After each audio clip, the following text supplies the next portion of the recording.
नमस्कार। महापुराण के इस एपिसोड में मैं सौरभ राज जैन आपका स्वागत करता हूं। पुराण का शाब्दिक अर्थ है पुरानी कहानियां।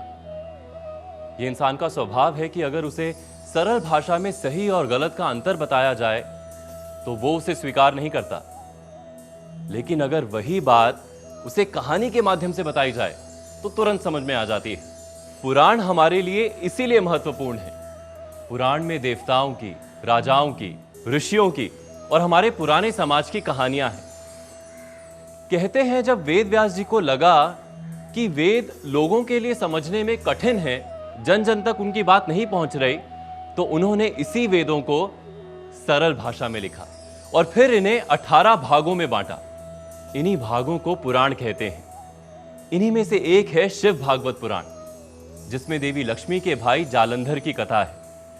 जालंधर कहां से आया, कैसे आया, क्यों आया और पुराण में इसका वर्णन क्यों है, आइए देखते हैं। नारायण नारायण, प्रणाम देवगण। चिंगू महाराज। हाँ प्रभु। क्या तुम भी वही सोच रहे हो जो हम सोच रहे हैं? कैसी बातें करते हैं प्रभु, आप है महागुणी महामुनि नारद मुनि। परंतु छोटू, मैं तो भूल ही गया, मैं सोच क्या रहा था। प्रभु शायद आप ये सोच रहे थे कि यहाँ पे इंद्रलोक में कुछ भी अच्छा नहीं है प्रभु। हाँ, ये सही कहा चिंगू, यहाँ पर कुछ भी अच्छा नहीं है। नारद, क्या अच्छा नहीं है यहाँ? वैसे इंद्रदेव, मुझे ज्यादा बोलने की आदत तो है नहीं, परंतु हमारे विचार से कैलाश इंद्रलोक से ज्यादा मनोहर है। तात्पर्य क्या है आपका? इंद्रदेव जी, मेरे प्रभु का कहने का तात्पर्य ये है कि हमारा कैलाश समस्त ब्रह्मांड में सबसे मनोहर है। देवेंद्र, मैं तो कहता हूँ अगर आप सबको शंका है तो आप स्वयं ही कैलाश चलकर देख लीजिए। हाँ, और अग्निदेव जी, आप भी हमारे कैलाश में आइए, आपकी अग्नि शीतल हो जाएगी। चिंगू, चिंगू नहीं, चिंगारी कहिए। कहाँ है मेरा प्रिय हाथी ऐरावत? ऐरावत! देवराज, ऐरावत को तो इंद्राणी ले गई है।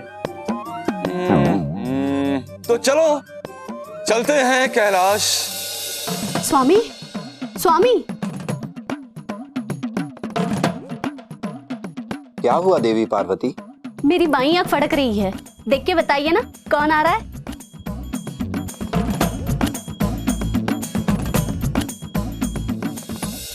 आइए इंद्रदेव जी, आइए आइए, अग्निदेव जी आइए। देखिए वायुदेव जी, देखिए ये हमारे कैलाश का सुंदर, अति सुंदर मार्ग देखिए।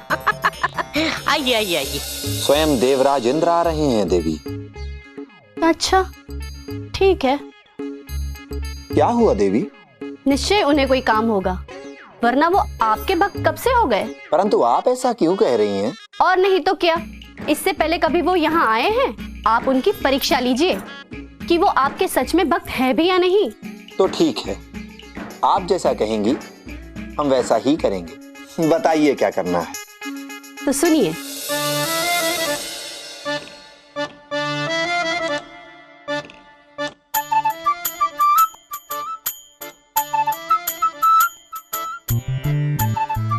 जैसी आपकी इच्छा।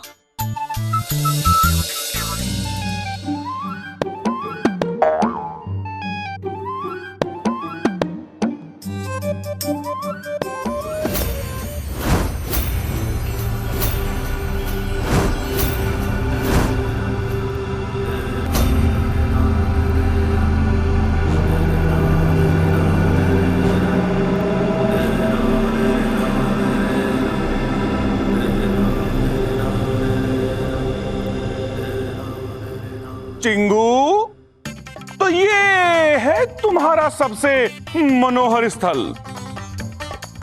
वैसे हमारे देवलोक में तो कोई ऐसे रास्ता रोक कर नहीं बैठता है चिंगू। ये महात्मा मुनिवर है, विनम्र पूर्वक बोलिए, वो अपने आप मार्ग से हट जाएंगे। अच्छा है, बहुत अच्छा है। अब हम यहाँ कैलाश का मार्ग साफ करते फिरे।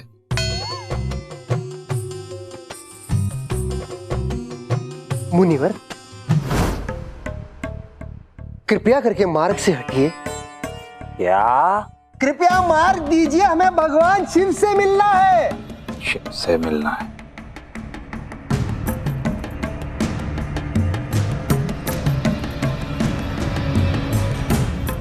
रास्ते से हटो मुनिवर। अरे अग्नि देव जी क्या कर रहे हैं आप? यहाँ आइए, यहाँ आइए। मैंने कहा ना, विनम्रता पूर्वक। मुनिवर, कृपया करके आंखें खोलिए प्रभु।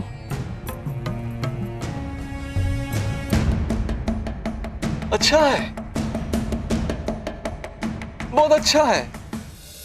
लोग ऊंचा सुनते हैं ये तो सुना था, परंतु लोग नीचा भी सुनते हैं ये पहली बार देखा। इंद्रदेव जी, नीचे से तो मैं भी सुनता हूँ।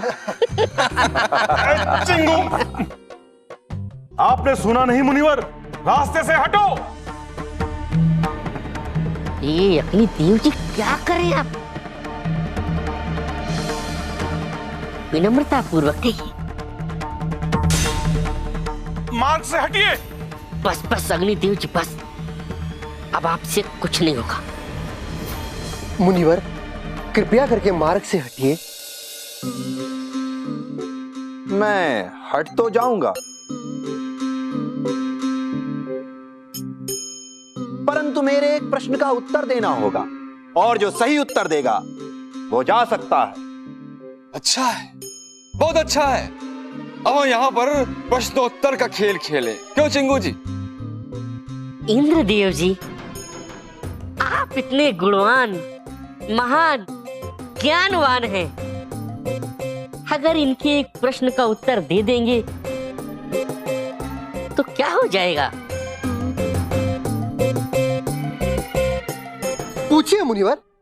तो बताइए, ब्रह्मांड में ऐसा क्या है जिसकी गति सबसे तीव्र है? तुम मार्ग देते हो या नहीं? आपको बहुत जल्दी है तो आप इस प्रश्न का उत्तर दे दीजिए ना। मन। गुरुदेव, हमारा मन कभी यहाँ कभी वहां, मन ही है सही उत्तर। बिल्कुल सही उत्तर। इस पूरे ब्रह्मांड में मन ही है जिसकी गति सबसे तीव्र है। आप जा सकते हैं। चलिए चलिए। ठहरो, क्या आपने किसी प्रश्न का उत्तर दिया?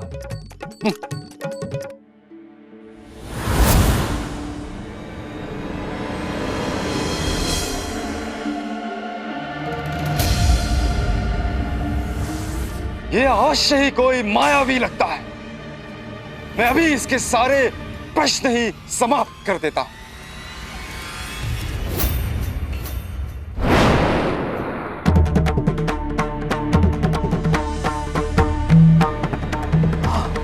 रात क्यों नहीं रहा है? मैं तुझे छोड़ूंगा नहीं मायावी।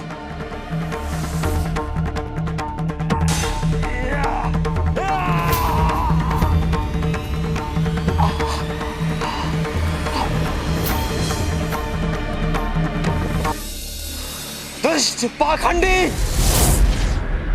तुम दुष्ट मायावी हो, पाखंडी हो, ढोंगी हो।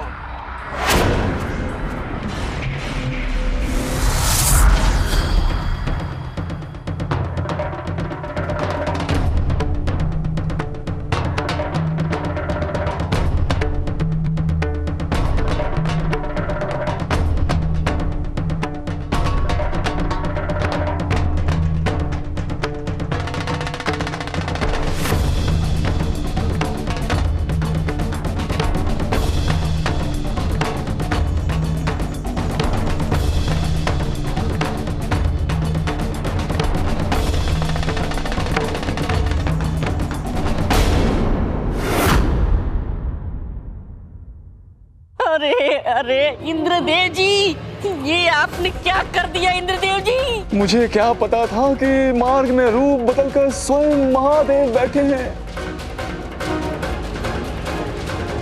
क्या करें इंद्रदेव, अब हमने तो इन्हें पहचाना ही नहीं, ये तो स्वयं भगवान शिव है।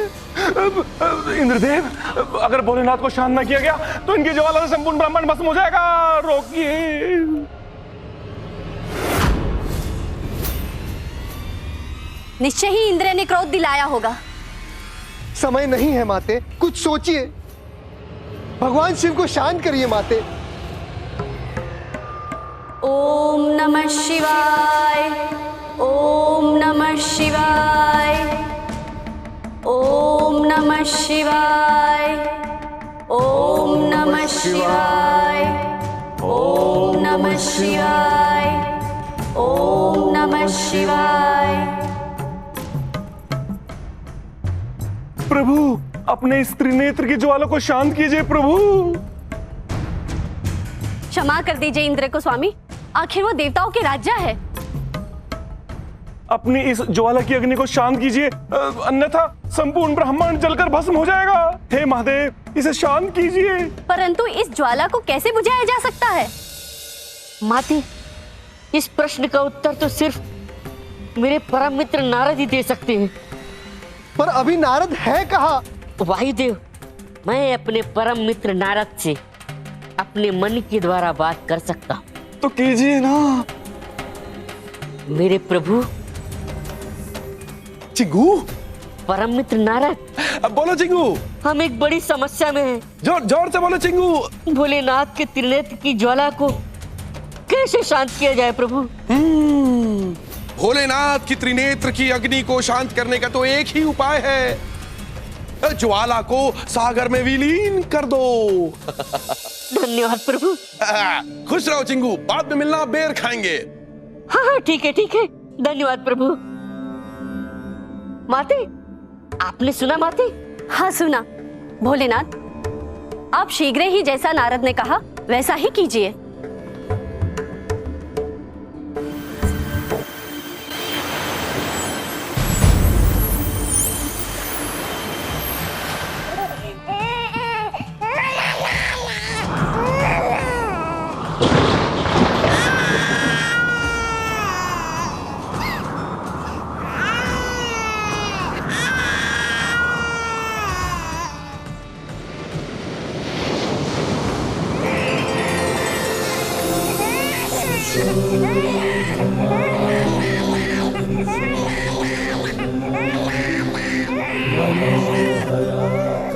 इस शिशु के रोने की ध्वनि कहां से आ रही है?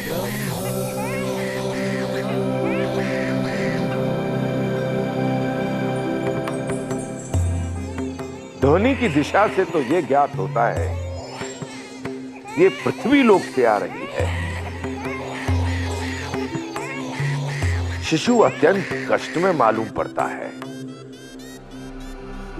जाकर देखता हूं, अभी उसके कष्ट का निवारण किए देता हूं।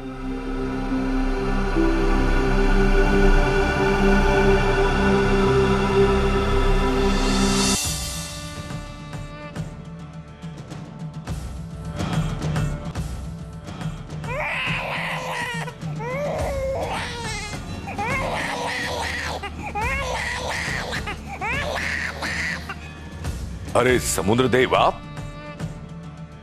प्रणाम प्रभु। प्रणाम। आपके हाथ में शिशु कौन है? मुझे ज्ञात नहीं ब्रह्मदेव। क्या कह रहे हैं आप ब्रह्मदेव? जी हाँ समुद्र देव, असुरों का राजा। बिल्कुल ठीक सुना आपने।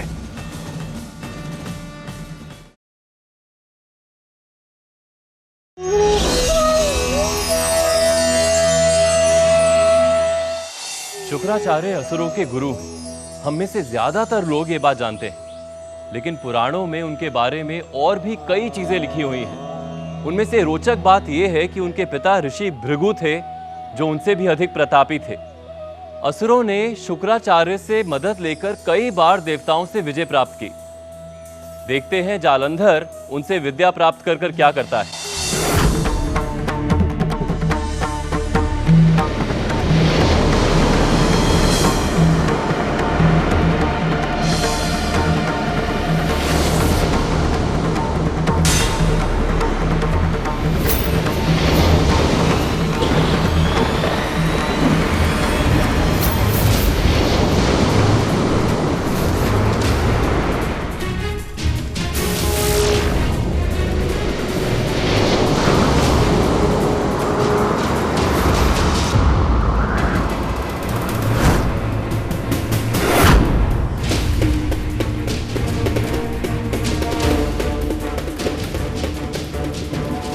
इतना शक्तिशाली बालक, कौन है ये बालक और ये इतने क्रोध में क्यों है?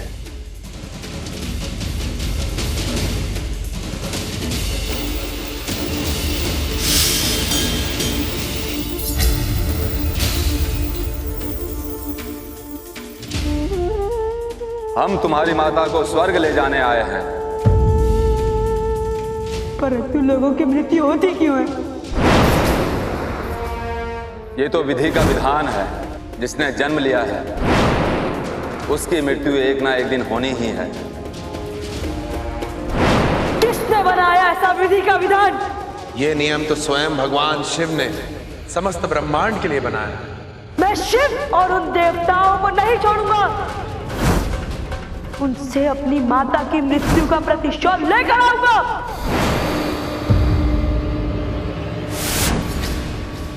कौन हो तुम? शुक्राचार्य हूं। तुम शुक्राचार्य नहीं हो सकते। हाँ, अच्छा है, बहुत अच्छा है। इंद्र? नहीं नहीं, कौन हो तुम?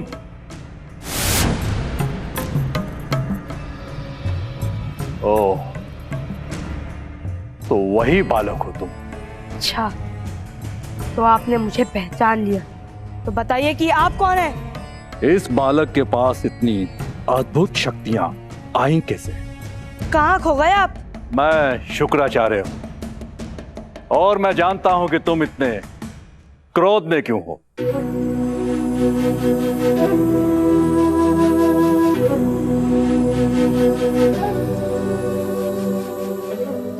उदास मत हो बालक। सभी को जीवन में किसी ना किसी को खोना पड़ता है। मेरे साथ मेरे आश्रम में चलो, वहां पर बहुत बच्चे हैं। उनमें से कई तुम्हारे मित्र भी बन जाएंगे। मित्र? हाँ, आश्रम के छात्रों को अपना मित्र बना लेना। बोलो, चलोगे ना? हाँ। आओ।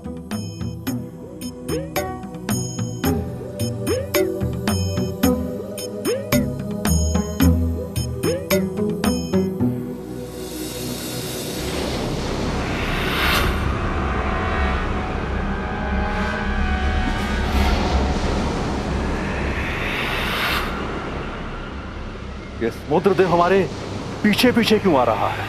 अगर ये पृथ्वी पर आ गया तो पृथ्वी तो नष्ट हो जाएगी। जालंधर, इन्हें रोको। पिताजी, मुझे जाने दीजिए।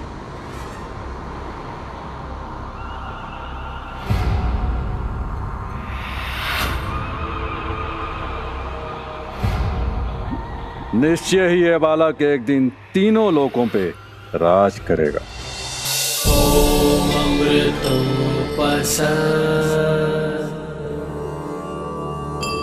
तरणमसि स्वाहा।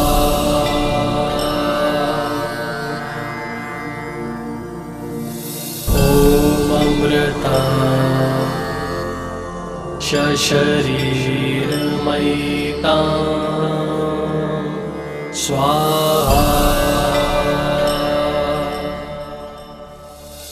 नारायण नारायण। प्रणाम गुरु शुक्राचार्य।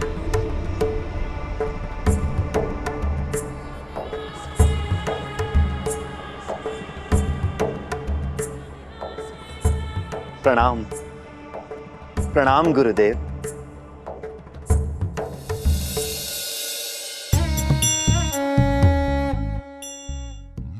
आयुष्मान भव। उठो। वाह,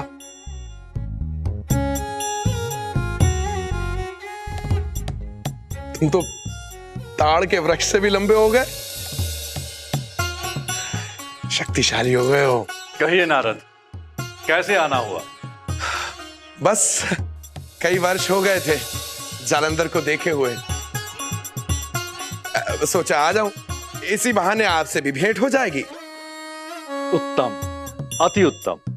जालंधर, जाओ अपने गुरुदेव के लिए जलपान का प्रबंध करो। जी, शीघ्र अतिशीघ्र।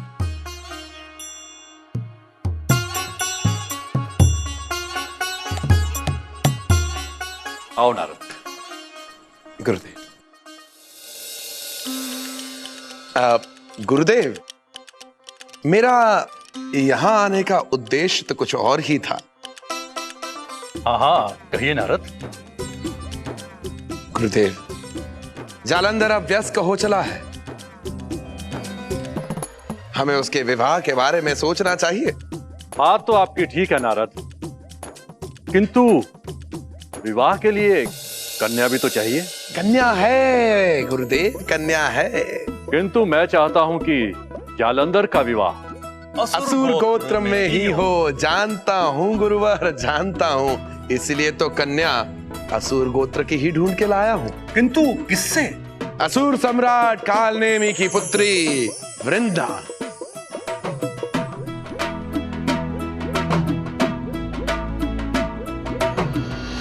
असुर कुल में विवाह करके जालंधर असुर सम्राट बन जाएगा और फिर तीनों लोकों पर उसी का राज होगा। इस भोले नारद को पता नहीं कि उसने अनजाने में मेरा कार्य कितना सरल कर दिया। ठीक है नारद, अब जालंधर और असुर पुत्री वृंदा का विवाह तय समझो।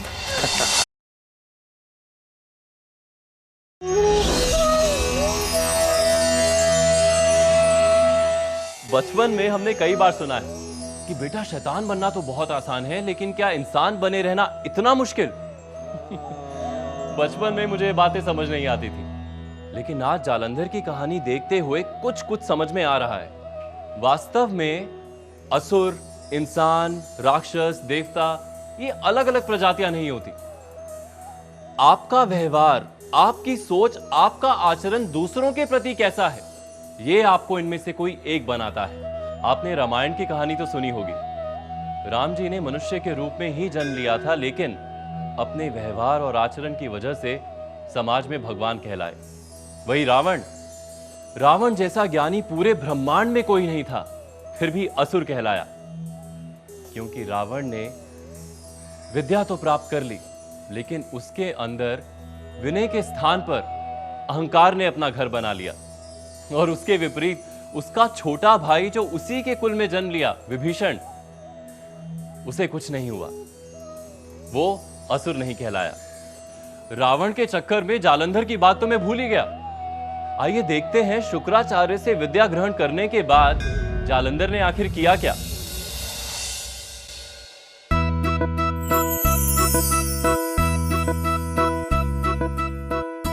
क्या सारी व्यवस्था हो गई? जी महाराज।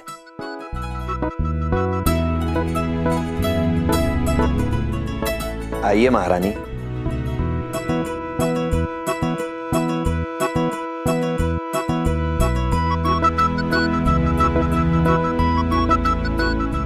धन्यवाद, आप हमारे लिए भगवान हैं।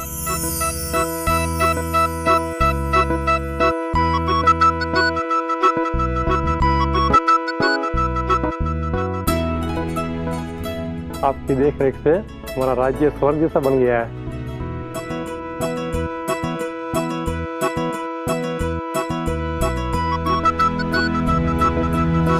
ओम नमो भगवते वासुदेवाय नमः। ओम नमो भगवते वासुदेवाय नमः। ओम नमो भगवते वासुदेवाय नमः। ओम नमो भगवते वासुदेवाय नमः। ओम नमो भगवते वासुदेवाय नमः। ओम नमो भगवते वासुदेवाय नमः। ओम नमो भगवते वासुदेवाय नमः। ओम नमो भगवते वासुदेवाय नमः। ओम नमो भगवते वासुदेवाय नमः। ओम नमो भगवते वासुदेवाय नमः। ओम नमो भगवते वासुदेवाय नमः।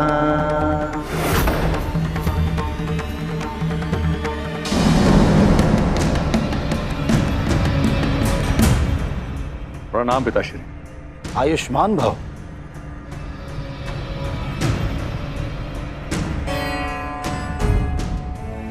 आज आप बहुत उदासीन हैं।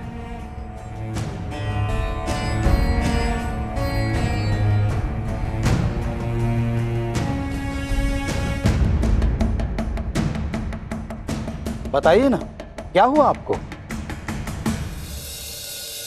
पिताश्री, मैं मेरे शिष्य असुरराज जालंधर के विषय में आपकी सहायता चाहता हूं। ये जालंधर वही शिष्य है जिसके विषय में नारद मुनि ने हमसे वार्ता की थी? जी पिताश्री, वही है। किंचित हमें विस्तार में बताइए।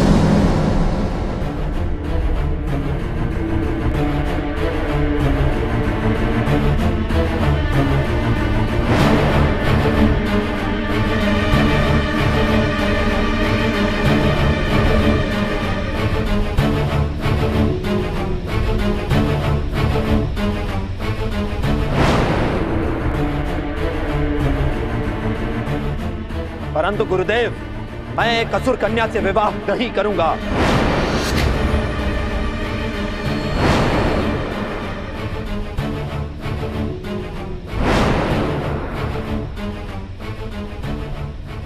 इतना बड़ा छल, वो भी तुम्हारे साथ?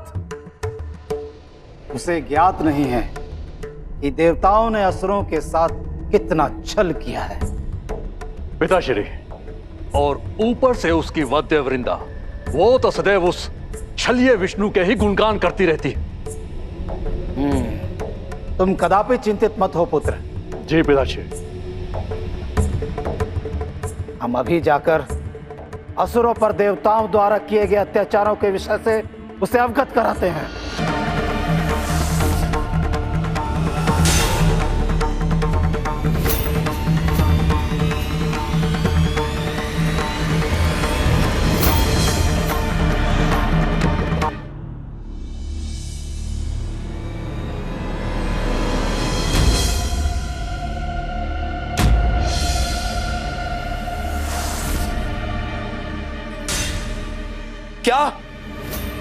क्या राहु का सर भी देवताओं ने ही उसके धड़ से अलग किया है?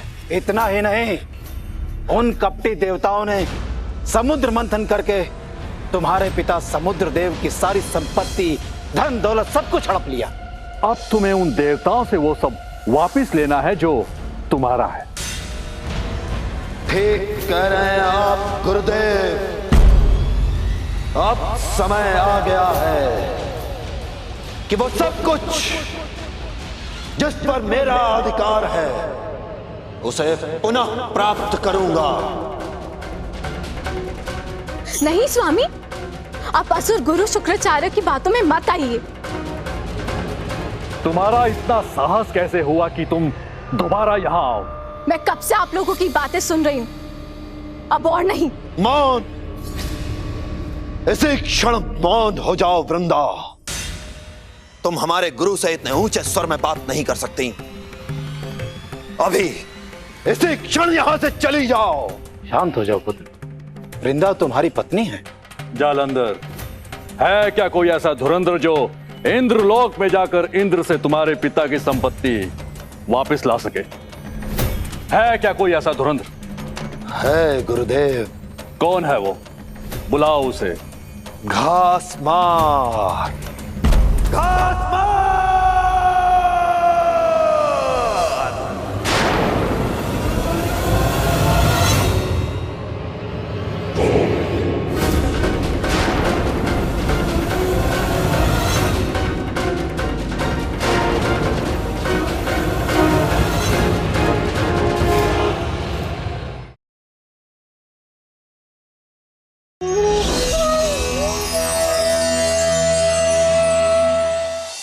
देवताओं और असुरों के बीच इससे पहले भी एक भयंकर युद्ध हुआ था।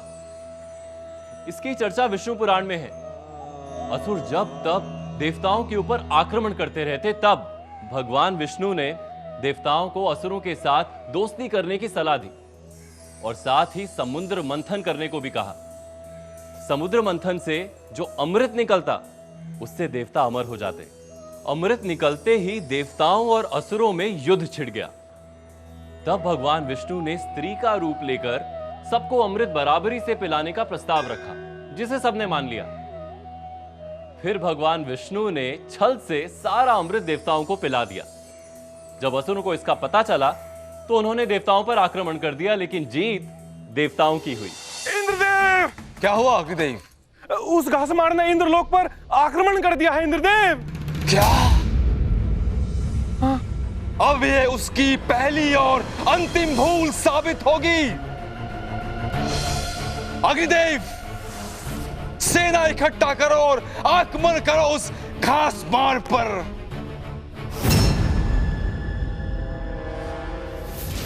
जाओ और समाप्त कर दो उन्हें। जाओ।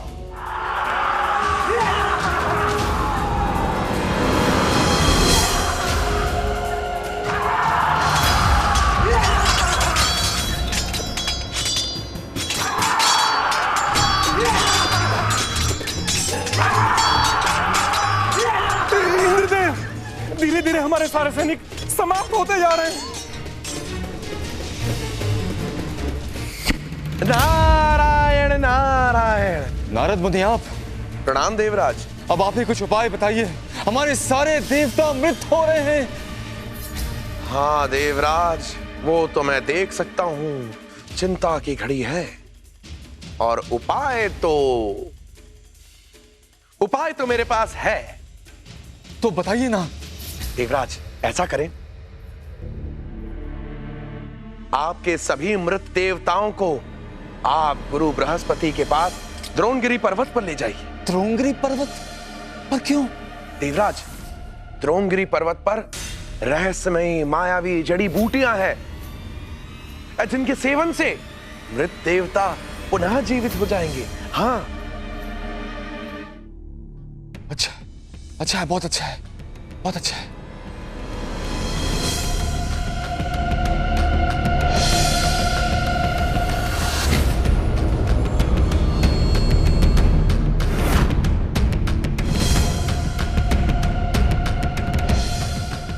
प्रणाम गुरुदेव।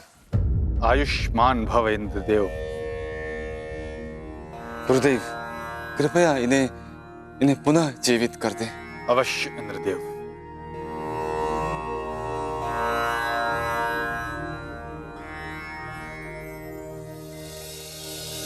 अच्छा है, बहुत अच्छा है।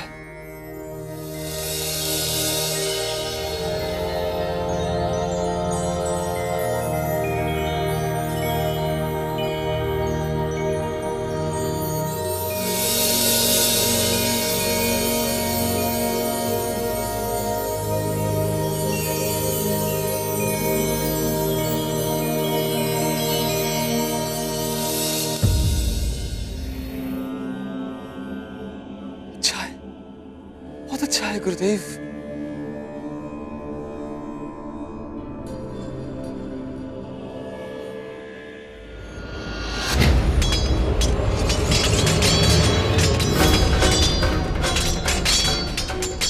ये अच्छा है, बहुत अच्छा है।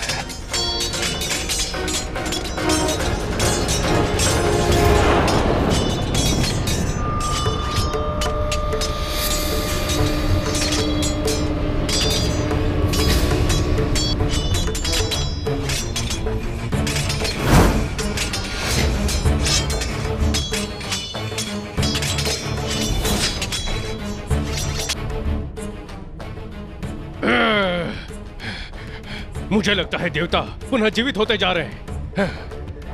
ये कैसे संभव है?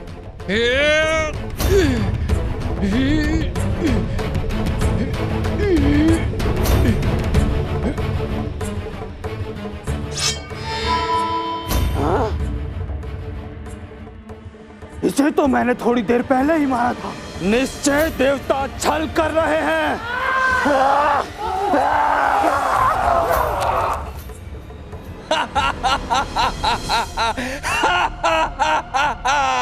मैं हूं देवराज इंद्र। कोई मुझसे विजय प्राप्त नहीं कर सकता। अच्छा है, बहुत अच्छा है। असंभव! ऐसा कैसे हो सकता है कि देवता पुनः जीवित हो जाएं? सत्य प्रभु, मैंने स्वयं अपनी आंखों से देखा। हो ना हो, देवता पुनः छल कर रहे हैं। आप सत्य कह रहे हैं गुरुदेव, अवश्य ही देवता कोई छल कर रहे हैं।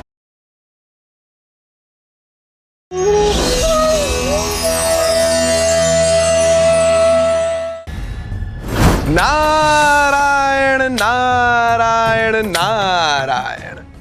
जालंधर जैसे शूरवीर योद्धा के होने के बावजूद अगर आप देवताओं से परास्त हो रहे हैं तो इसके पीछे अवश्य ही एक रहस्य है।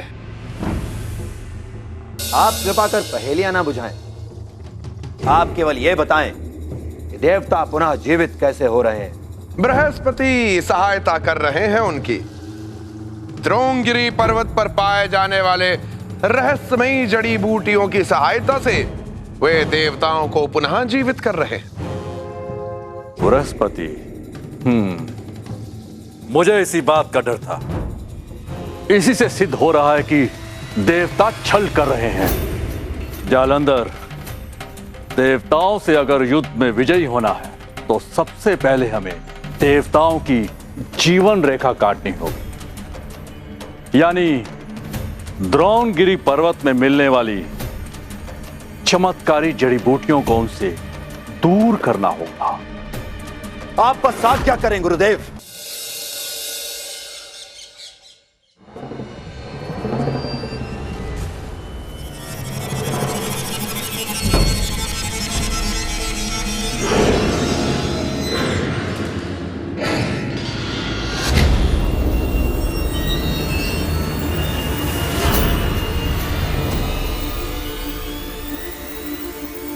अद्भुत, अद्भुत गुरुदेव, देखिए अपने सामने। इतना तेज एक पर्वत में। पुत्र, यही देवताओं की जीवन रेखा है।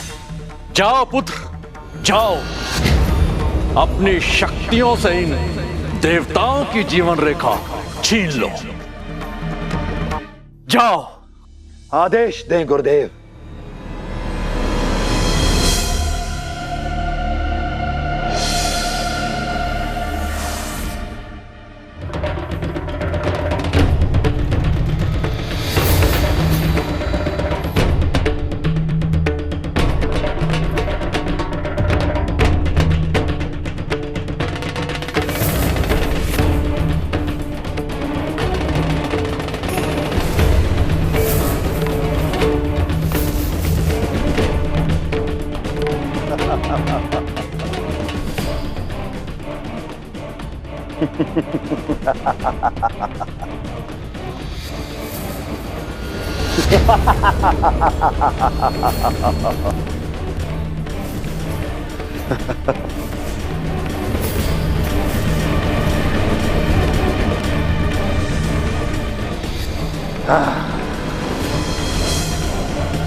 अब देखता हूं कि देवता मुझे कैसे हराते हैं।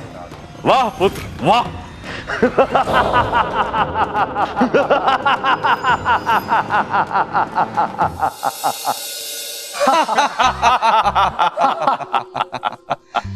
इंद्रदेव, मुझे लगता है कि जालंधर अपनी हार के बाद अदृश्य ही हो गया है। लगता है कि मारे लज्जा के वो भूमिगत ही हो गया है, या फिर शुक्राचार्य के साथ किसी आश्रम की कुटिया में योग कर रहा होगा। अब जालंधर मुड़कर कभी भी मेरे सिंहासन की ओर देखने का भूल नहीं करेगा। नारायण नारायण। प्रणाम प्रणाम। यहाँ तो कोई उत्सव चल रहा है। हाँ, सही समय पे आए। कहिए, कैसे आना हुआ? न जाने मुझे क्यों ऐसा लग रहा था कि आप अपने शत्रु को कम आंक रहे हैं। शत्रु को परास्त तभी समझना चाहिए जब वो पूर्ण रूप से समाप्त हो जाए। ज्यादा बोलने की आदत तो है नहीं, मैं बस यूं ही कह रहा था। नारायण नारायण। देवेंद्र देवेंद्र देवेंद्र देवेंद्र। क्या हुआ देवगण? ऐसा कौन सा संकट आन पड़ा है कि आप इतने सहमे हुए लग रहे हैं? अब कौन सी आपदा आ गई है? जालंधर ने फिर से आक्रमण कर दिया है। क्या? हमारे देवता परास्त हो रहे हैं। आप शीघ्र ही कुछ कीजिए। जालंधर और उसकी सेना इंद्रलोक की ओर अग्रसर हो रहे हैं। मैं अभी जाकर उस जालंधर को अपनी अग्नि की ज्वाला में भस्म कर दूंगा। हाँ अग्निदेव और वायुदेव, आप दोनों शीघ्र ही जाएं। इस जालंधर को पाठ पढ़ाना ही होगा। अब आर या पार का युद्ध होगा। इंद्र के सिंहासन पर खतरा ये कोई पहली बार नहीं। मैंने इंद्र के सिंहासन के डोलने की कथा कई बार सुनी। एक बार तो इंद्र विश्वामित्र की तपस्या से बहुत भयभीत हो गए, क्योंकि उन्हें लगा कि विश्वामित्र ये तपस्या उनके सिंहासन को पाने के लिए कर रहे हैं। फिर क्या, उन्होंने अपने दरबार की सबसे सुंदर अप्सरा मेनका को भेज दिया उनकी तपस्या भंग करने के लिए। ऐसे ही राजा बलि ने शुक्राचार्य की मदद से इंद्र के सिंहासन पर कब्जा कर लिया।